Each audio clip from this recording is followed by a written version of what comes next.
सर्वोच्च न्यायालय का फैसला आने के बाद लगातार अयोध्या में जमीनों की कालाबाजारी, जमीनों की अवैध रूप से खरीद फरोख्त और जमीनों की लूट भारतीय जनता पार्टी के संरक्षण में, अधिकारियों के संरक्षण में और सत्ता के संरक्षण में लगातार अयोध्या में हो रही है। 5-6 मामले हैं। सबसे पहला मामला है अयोध्या का रेंज फायरिंग स्थान का। एक बड़ा स्थान अयोध्या में 13,000 से ज्यादा एकड़ भूमि मिलिट्री के लिए, युद्धाभ्यास के लिए आरक्षित थी। आज उस जमीन पर प्लाटिंग हो रही है।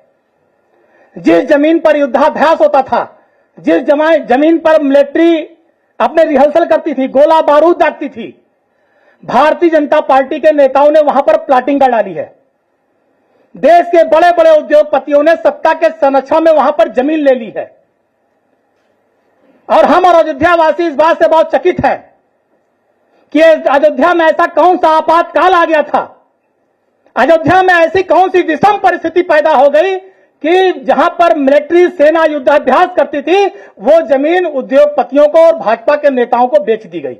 भाजपा के नेता वहां पर प्रॉपर्टी डीलर बनकर प्रॉपर्टी डीलिंग का काम शुरू कर दिए।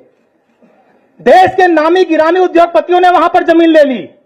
भारतीय जनता पार्टी अयोध्या के विधायक हैं वेद प्रकाश गुप्ता, श्री वेद प्रकाश गुप्ता, बहुत भारी मात्रा में जमीनें उन्होंने वहां खरीद डाली, बहुत भारी मात्रा में। पूरा ब्लॉक की ब्लॉक प्रमुख हैं उषा सिंह जी, उनके बेटे शिवेंद्र सिंह, और देश के बहुत से बड़े बड़े उद्योगपति हैं, सीपी शुक्ला पूर्व विधायक। इन सारे लोगों ने और देश के बड़े उद्योगपतियों ने बहुत ढेर सारी जमीनें खरीद डाली। अब आज वहां पर युद्धाभ्यास नहीं हो सकता और सरकार उसके बाद उस जमीन को फ्री करने जा रही है। एक ग्राम सभा की जमीन, जिस जमीन को उद्योगपतियों ने लिया, देश के सर्वोच्च उद्योगपतियों ने लिया, आज वो ग्राम सभा युद्धाभ्यास क्षेत्र से बाहर की जा चुकी है। सरकार ने आज तक ये नहीं बताया कि अयोध्या में ऐसा कौन सा आपातकाल आ गया था कि उद्योगपतियों को जमीन दी जा रही है जहां पर सेना अभ्यास नहीं करेगी। वहां पर घर नहीं बन सकता, पहले आदेश था घर नहीं बन सकता, मकान नहीं, दुकान नहीं बन सकता, लेकिन आज वहां पर प्लाटिंग हो रही है, ढेर सारे मकान बन गए। तो मैं इस बात का खुला आरोप लगा रहा हूं कि भारतीय जनता पार्टी उत्तर प्रदेश सरकार के संरक्षण में, भारतीय जनता पार्टी के संरक्षण में अधिकारी नेता सेना की जमीन पर प्रॉपर्टी डीलिंग कर रहे हैं और आज कोई सुनने वाला नहीं है। यह हाल है अयोध्या में सेना का।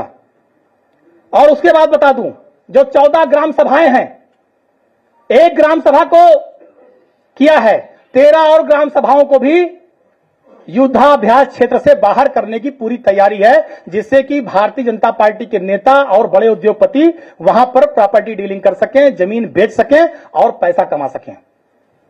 बहुत सस्ते में कौड़ियों के दाम जमीन ली गई है किसानों से, कौड़ियों के दाम। उस जमीन का जो नेचर था वो सिर्फ ये था कि वहां पर किसान खेती कर सकता है और जब सेना को युद्धाभ्यास करना होगा तो किसान अपनी जमीन खाली कर देता था। लेकिन आज वहां पर उसका नेचर बदला जा रहा है। किसान से जमीन बहुत सस्ते में लेकर के और बहुत महंगी जमीनें बेची जा रही हैं और इसको भारतीय जनता पार्टी के नेता, सरकार के संरक्षण और उसके अधिकारी मिलकर इस सारे लोग कर रहे हैं। तो मैं जानना चाहता हूं कि ऐसी कौन सी आपात स्थिति आई कि उसका नेचर चेंज किया जा रहा है। दूसरा मामला, लोकसभा चुनाव अयोध्या भारतीय जनता पार्टी हार गई। भारतीय जनता पार्टी के चुनाव हारने के पहले एक नई रेलवे लाइन का प्रस्ताव था। रेलवे लाइन का प्रस्ताव था। पहले जो रेलवे लाइन जा रही थी केवल जमीन से जा रही थी, वहां पर किसी का मकान नहीं था, किसी का मकान उस क्षेत्र में नहीं पड़ रहा था। आज दोबारा जब लोकसभा चुनाव भाजपा हार गई तो अब जो रेलवे लाइन का नया प्रस्ताव आया है, उस प्रस्ताव में कम से कम 200 मकान, गेस्ट हाउस, दुकानें लोगों की जा रही हैं। लोग प्रभावित हो रहे हैं। लोकसभा चुनाव के पहले का जो प्रस्ताव था, जो डिजाइन तय की गई थी, वो केवल जमीनों पर था, वहां किसी का मकान और दुकान नहीं था।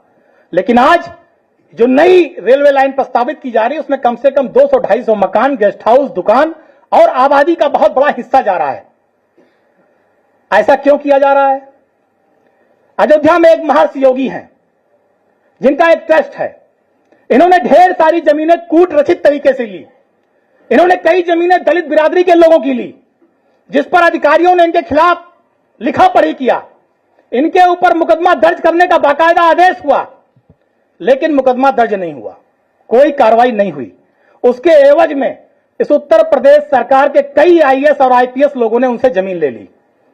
प्रमुख सचिव से लेकर आईएएस से लेकर और लेखपाल तक ने जमीन ली है। अब नाम आप लोग पता कर लीजिएगा, सब ने जमीन ली है महेश जोगी से। और जमीन क्यों दी गई कि रेलवे लाइन जो है हमारी जमीन से हटा करके जो आबादी है, जो गरीब मध्यम वर्गीय परिवार के लोगों ने मकान बनाया है, उनके मकान से रेलवे लाइन चली जाए और उनकी जमीन बच जाए। तो ये हाल है योगी सरकार के अधिकारियों का, ये हाल है योगी सरकार के अधिकारियों का। और जिन अधिकारियों ने रजिस्ट्री ली है जमीन की, सब हमारे पास है। अभी हम अपने राष्ट्रीय अध्यक्ष जी को सब सौंपेंगे। ये जमीनों की सारी रजिस्ट्री है हमारे पास। अभी हम अपने माननीय राष्ट्रीय अध्यक्ष जी को सौंपेंगे कि किन अधिकारियों ने महेश जोगी ट्रस्ट के काले कारनामे में साथ दिया और जमीनें उनसे लेकर ट्रस्ट बनाता कि हम शिक्षा का काम करेंगे, विकास करेंगे, और वो जमीन का काला कारोबार कर रहे हैं अयोध्या में। और अधिकारियों की, सब अधिकारी बड़े बड़े अधिकारी हैं अयोध्या में पोस्टेड थे, कुछ थे कुछ नहीं थे, प्रमुख सचिव से लेकर लेखपाल तक। किसी ने पत्नी के नाम, किसी ने साली के नाम, किसी ने ससुर के नाम, किसी ने साले के नाम, किसी ने सरहज के नाम, सब ने जमीन खरीद ली। और अब रेलवे लाइन गरीब के किसान के मकान पर जाएगी। ये काम भारतीय जनता पार्टी कर रही है। और जो हमने अभी बताया था युद्धाभ्यास वाला क्षेत्र, ये ढेर सारी रजिस्ट्री है, ढेर सारी। ये हम लाए हैं, सब पे अभी माननीय राष्ट्रीय अध्यक्ष जी को सौंपेंगे। इस रजिस्ट्री में भाजपा नेताओं का काला चिट्ठा है, विधायक का, ब्लॉक प्रमुख का, देश के बड़े उद्योगपतियों का, जितने भाजपा द्वारा पाले पोसे गए, पोषित किए गए, खाद पानी डालकर जो अयोध्या को जितने लूटे हैं, उन लूटने वालों की पूरी कुंडली इसमें है। अभी अपने माननीय राष्ट्रीय अध्यक्ष जी को हम सब सौंप देंगे। और हम चाहेंगे कि हमारे माननीय राष्ट्रीय अध्यक्ष जी इस पर निश्चित रूप से उनकी आवाज उठेगी तो अयोध्या का जो गरीब और किसान है उसको निश्चित रूप से राहत मिलेगी।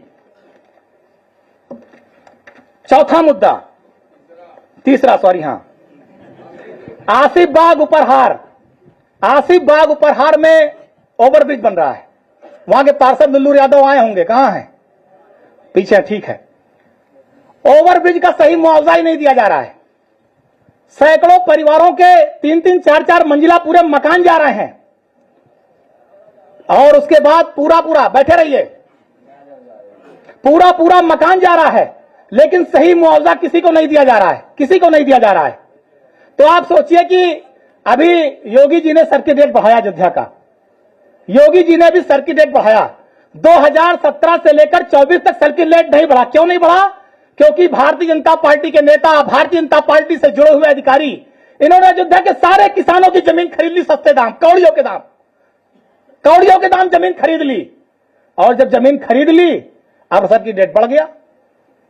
हमारे यहां एक अभिनंदन लोढ़ा आए हैं, अभिनंदन लोढ़ा, वो 1,80,00,000 रुपया बिस्सा जमीन बेच रहे हैं। उसका भी ज्ञापन हम लेकर के आए हैं। वहां का मामला क्या है? 4 नंबर, मामला नंबर 4 है ये, तिहुरा ग्राम सभा का, आप लोग नोट कर लीजिए। ग्राम सभा तिहुरा माझा, वहां पर इस संस्था द्वारा जमीनें ली जा रही हैं। अब जो ग्राम समाज की जमीन है वो उन्होंने पूरी अपनी बाउंड्री के अंदर कर लिया। जो प्लास्टिक की टीन सेट की बाउंड्री लगा रहे हैं, पूरा उसके अंदर कर लिए हैं। जो विधायकों द्वारा, सांसदों द्वारा सड़क बनी है, वो सब उन्होंने पूरा उसके अंदर कर लिया है। और पूरे ग्राम समाज की जमीन पर कब्जा कर रहे हैं। ग्राम समाज की जमीन भी उन्होंने उसके अंदर कर ली, पूरी जमीन पर कब्जा कर रहे हैं। पूरा जिला प्रशासन से लेकर प्रदेश और केंद्र उनका आगे नतमस्तक है। यह है हाल अयोध्या में। तो गरीब लगातार सताए जा रहे हैं, लूटे जा रहे हैं, कोई उनको बचाने वाला नहीं है। आज वो सारे लोग यहां पर आए भी हुए हैं, पहले भी माननीय राष्ट्रीय अध्यक्ष जी से ये सारे लोग मिल चुके हैं। तो सारी बातें मैंने अपनी रखी आप लोगों के समक्ष। और मैं अपनी बात को इसी के साथ खत्म करता हूं कि जमीनों की जो भी कालाबाजारी है, वो सारी बातें मैंने रख दी।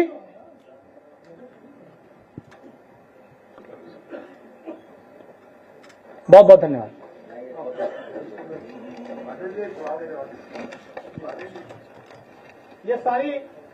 ये रजिस्ट्री है देश के बड़े उद्योगपतियों की, भाजपा नेताओं का काला चिट्ठा है। चलिए अध्यक्ष जी, महानगर अध्यक्ष जी, विधानसभा अध्यक्ष बता दीजिए। फोटो है इनकी, नहीं है? जिनकी रजिस्ट्रियां हैं पहले पेज पे है फोटो, उद्योगपतियों की और आईएएस अधिकारियों की है। अरे तब ठीक है।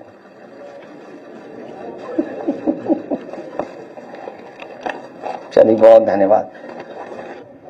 जैसे जो तिहुरा ग्राम सभा का मामला है, तिहुरा शाहनवाजपुर 2-3 ग्राम सभा का मामला है। पहले भारतीय जनता पार्टी के जो नेता हैं वहां के और उत्तर प्रदेश के बड़े बड़े, ये आवास विकास सेवा नोटिस जारी करा देते हैं कि आवास विकास पूरी किसानों की जमीन को एक्वायर करेगा। पूरा नोटिस पहुंच जाता है एक आदमी के यहां, पूरा एक आदमी का नोटिस पहुंचा दी जाती है किसानों के यहां कि आवास विकास आपकी जमीन को एक्वायर करेगा। किसान बेचारा डर जाता है कि हमारी जमीन अभी एक्वायर हो जाएगी। उसके बाद क्या होता है, बड़े बड़े उद्योगपति लग जाते हैं कि आवास विकास अगर तुमको 1 लाख रुपया देगा तो हम तुम्हें 3 लाख रुपया दे रहे हैं, अपनी जमीन हमको दे दो। और इस तरह से आवास विकास की नोटिस दिलाकर किसानों को डराकर भारतीय जनता पार्टी के सत्ता के संरक्षण में बड़े बड़े उद्योगपति किसानों की जमीनों को सस्ते में लेकर के और बहुत महंगे में बेच रहे हैं। यह भी प्रशासनिक अधिकारियों द्वारा और भारतीय जनता पार्टी के नेताओं द्वारा कालाबाजारी अयोध्या में की जा रही है। तो कौन मारा गया? किसान। अगर प्रभु श्री राम का नाम न ले तो पूरे देश में इनकी जमानत जब्त हो जाए। लेकिन मैं आरोप लगा रहा हूं आप सबके सामने कि जो अयोध्या में रहने वाली प्रभु श्री राम की प्रजा है, उसे ठगने, छलने और लूटने में भारतीय जनता पार्टी ने कोई कोर कसर नहीं छोड़ी है, कोई कोर कसर नहीं छोड़ी है। भारतीय जनता पार्टी अयोध्या को लूटने में, अभी जितने ठेके पट्टे हुए आपने देखा होगा, पहली बरसात में अयोध्या का क्या हाल हुआ। लगातार अयोध्या ठगी जा रही है, छली जा रही है, लूटी जा रही है। आज अयोध्या पूरी लूटी जा रही है, ठगी जा रही है, छली जा रही है। और ये सारे अयोध्या के लोग आज माननीय राष्ट्रीय अध्यक्ष जी के पास अपनी गुहार लगाने आए हैं कि इन भारतीय जनता पार्टी के लुटेरों से, जमीन लूटने वालों से, जमीन लूटने वाले अधिकारियों से, जमीन लूटने वाले भाजपा के नेताओं से हमारी अयोध्या को बचाइए। ये निवेदन और विनती करने के लिए आज हम सारे लोग अपने राष्ट्रीय अध्यक्ष जी के पास आए हैं। जय हिंद, जय भारत, जय समाजवाद। बहुत बहुत धन्यवाद।